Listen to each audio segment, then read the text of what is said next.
Praise lord. దేవుని నామానికి మహిమ కలుగును గాక. ఆమెన్. చూడండి, మన లైఫ్‌లో కొన్ని సందర్భంలో అప్రెషన్ కావచ్చు, డిప్రెషన్ కావచ్చు, ఫెయిల్యూర్స్, సక్సెస్, ముందుకి వెళ్ళలేకుండా వెనక్కి వెళ్ళిపోవటం, బ్యాడ్ డ్రీమ్స్ రావటం, తెలియకుండానే ఒకలాంటి డల్‌నెస్ అనుభవించటం మనం చూస్తూ ఉంటాం. ఇది న్యాచురల్ అవ్వచ్చు, కానీ సమ్టైమ్స్ ఇది అన్నిసార్లు న్యాచురల్ కాకపోవచ్చు. దీని బిహైండ్ రీజన్స్ ఉంటాయి. అందుకని ఈ వీడియో చేస్తున్నాను. యోహాను సువార్తలో 10వ అధ్యాయం 10వ వచనంలో యేసుక్రీస్తు ప్రభువారు ఒక మాట అన్నారు. దొంగ దొంగతనమును, హత్యను, నాశనము చేయటానికి వస్తాడు.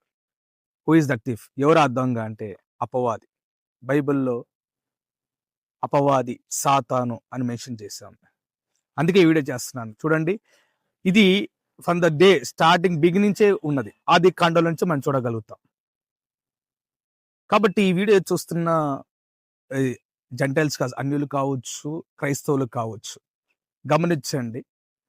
మన లైఫ్లో కొన్ని విషయాలు సాధించకపోవడం, కొన్ని ముందుకెళ్ళాలని ప్రయత్నం చేస్తుంటే ఆ ప్రయత్నాన్ని ఫెయిల్యూర్స్ అయిపోవటం, అనుకోకుండా డిప్రెషన్, సూసైడ్ థాట్స్, ఇవన్నీ కొంతమంది అనుభవిస్తూ ఉన్నారు.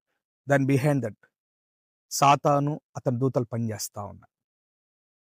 ఈ ఇందాక చెప్పినట్లు దొంగ, యోహాను సువార్త 10వ అధ్యాయం 10వ వచనంలో దొంగతనం చేస్తాడు. ఏం దొంగతనం చేస్తారు? Your identity. ఏమి హత్య చేస్తారంటే యువర్ అథారిటీ. ఏది నాశనం చేస్తారంటే నీ లైఫ్ని. కాబట్టి దేవుడిచ్చిన ఆ కుమారత్వం, సన్షిప్ని క్యాప్చర్ చేస్తాడు, కన్ఫ్యూజ్ చేసి నీ మీద డౌట్ తీసుకొస్తాడు. నెక్స్ట్, అతడు హత్య చేసేది నీ అథారిటీని. ఆ అథారిటీని హత్య చేసి నీలో ఫియర్ని ఇంజెక్ట్ చేస్తాడు, భయానికి కన్వర్ట్ చేస్తాడు. ఫైనల్గా నీ లైఫ్ని తీసుకొని డెత్ని ఇంజెక్ట్ చేస్తాడు. అందుకనే ఎఫెసీయులకు రాసిన పత్రిక 6వ అధ్యాయంలో అక్కడ మనం చదివితే, మనం పోరాడుతున్నది we are not wrestling with flesh but కనిపించని వాటితో పోరాడుతున్నాం అన్న మాట మనం చూస్తాం. దూతలతోనూ, అధికారులతోనూ, ప్రధాన దూతలతోనని అక్కడ ప్రిన్సిపాలిటీస్, రూలర్స్ అన్న మాటలు ఉపయోగిస్తూ ఉంటారు. అంటే అపవాది శక్తుల ప్రభావం గురించి అధ్యాయం మాట్లాడుతూ ఉన్నది. కాబట్టి ఈ వీడియో చూస్తున్న వాళ్ళారు గమనించండి. మీ లైఫ్లో ఇట్లాంటి ఇన్సిడెంట్స్కి వెళ్తుంటే మేబీ ఈజ్ అటాకింగ్ యూ.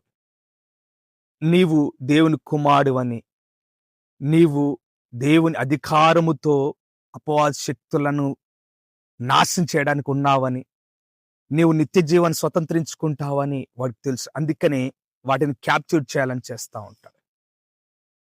అయితే ఇప్పుడు మీరు అయోమయ స్థితిలో, డౌట్ఫుల్గా ఉంటూ ఏం చేయని స్థితిలో ఉంటే ఈ వీడియో నీ కోసమే.